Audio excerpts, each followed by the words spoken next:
Russia, which for years boasted its status as an energy superpower, is taking a desperate step. The Eurasian Economic Commission, EAEU, has announced a temporary zero-sum import duty on gasoline, diesel fuel, marine fuel, and jet fuel. The measure will be in effect until June the 30th, 2026. In other words, Russia is preparing to buy fuel abroad and import it into the country without tax surcharges, because its own capacity is insufficient.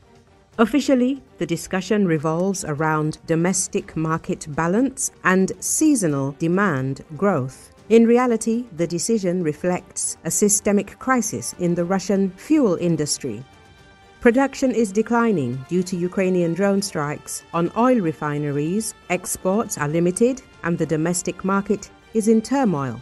Now Russia is preparing to buy fuel abroad, effectively transforming from an exporter to an importer, a blow to both its image and the economy. The main source of revenue for the Russian budget, oil and gas revenues, has fallen to a 5-year low. According to the Russian Ministry of Finance, they will decline by 22% in 2025, reaching 8.65 trillion rubles. This is 2.5 trillion rubles less than the previous year, and the amount is comparable to 2/3 of the Kremlin's annual military spending. The situation is exacerbated not only by low Urals and gas prices, but also by constant drone attacks on refineries. These attacks disrupt refining, increase risks, and consequently drive down the price of Russian oil.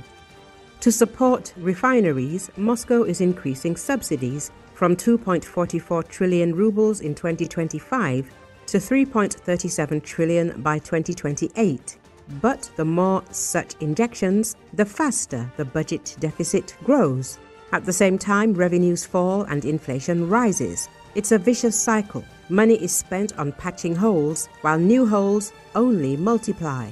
Systematic drone strikes, export restrictions, and forced fuel imports are eating into the Kremlin's war financing budget. Every new oil refinery attack means not only disruptions to gas stations, but also billions of rubles in budget losses. Russia can no longer maintain its previous level of military spending while simultaneously protecting its fuel market. Its economic cushion is dwindling, and its dependence on external supplies and creditors is growing. For the gas station, this means transforming from an exporting power into a country forced to buy fuel from abroad. Even the publications closest to the Kremlin are forced to report that the situation in the country is deteriorating catastrophically. For many Russians who live in an artificial information bubble created by Kremlin-controlled media, such news comes as a real revelation. Nezavisimaya Gazeta openly reports on the ongoing fuel crisis, which even the gasoline export ban hasn't stopped. The authors note that Rostat is recording gasoline prices rising 3 times faster than inflation, and wholesale exchange rates are also soaring. They also acknowledge that even 7 months after the restrictions were introduced, the fuel shortage is only growing.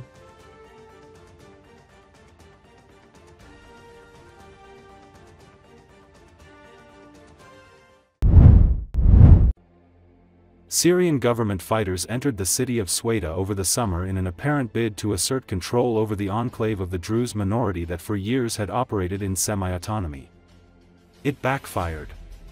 According to Associated Press, sectarian attacks on Druze civilians during the ensuing fighting have hardened Sweda's stance against the government, pushed it toward Israel, and led some in the minority sect to go as far as calling for secession. Now Druze groups have set up a de facto military and governmental body in Sweda, similar to the Kurdish-led authorities in the country's northeast. It is a major setback for Damascus struggling to exert its authority across the country following a 13-year civil war and win the support of minorities. When former President Bashar Assad was brought down by Islamist-led insurgents in December, many Druze celebrated, welcoming a new era after over 50 years of autocratic rule. They were willing to give interim President Ahmad al-Sharaa, a former al-Qaeda-linked Militant who promised a democratic and inclusive political transition a chance.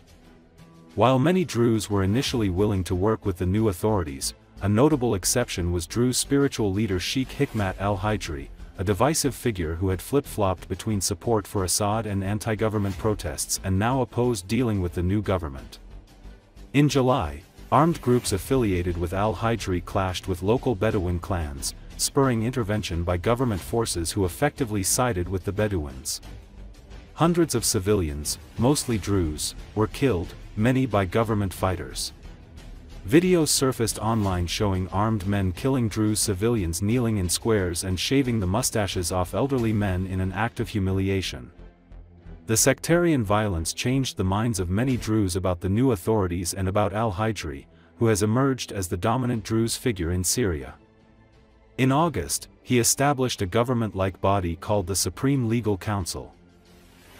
When Bashar al-Assad was ousted in an insurgency last year led by Islamist groups, Syria's Druze minority community poured into the streets to celebrate. They had hoped that Syria would become a democracy and that they would establish strong ties with the new rulers in Damascus. But 8 months later, they're back on the streets in the southern province of Swayda calling for self-determination.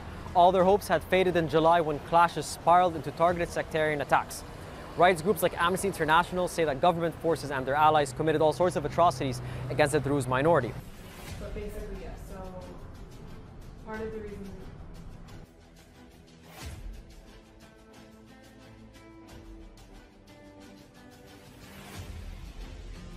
And now it appears they're creating an autonomous administration similar to that of the Kurds in northeastern Syria with their own government and military bodies.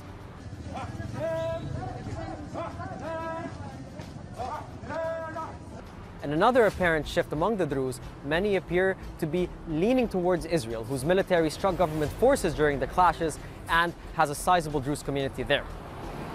Now, Syria's Druze spiritual leader Sheikh Hikmat al-Hijri was among a few voices that were skeptical of negotiations with Damascus, but now he's the most dominant leader there.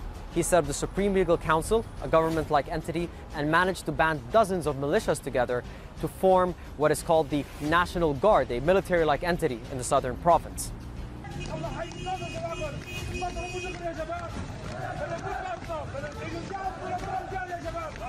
At protests in Swayda, portraits of al-Hijri can be seen everywhere, but sometimes alongside Israel's Druze spiritual leader Sheikh Muwaffaq al-Tarif, and at times you can even see Israeli flags.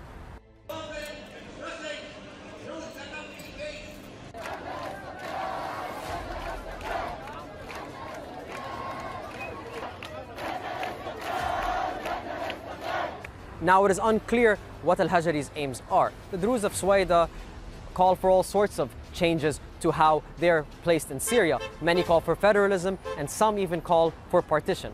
But what is certain is that the majority of the Druze in Syria no longer feel that they can live safely under the current government.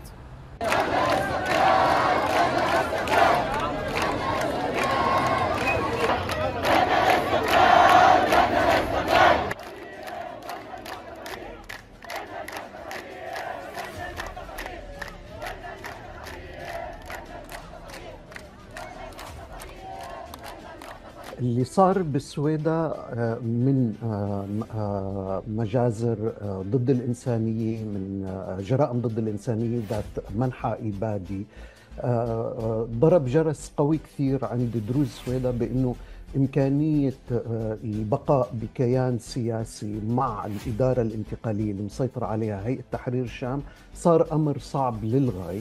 هذا الشيء أيضا بدوره انعكس على بقية المكونات. منشوف الأكراد كيف وضعهم، كيف عم بيفكروا بأنه الإدارة الذاتية اللي أنجزوها صارت بمحل يصعب عليها قبول ما حصل بالسويدة أنه يرجع يتكرر عندهم.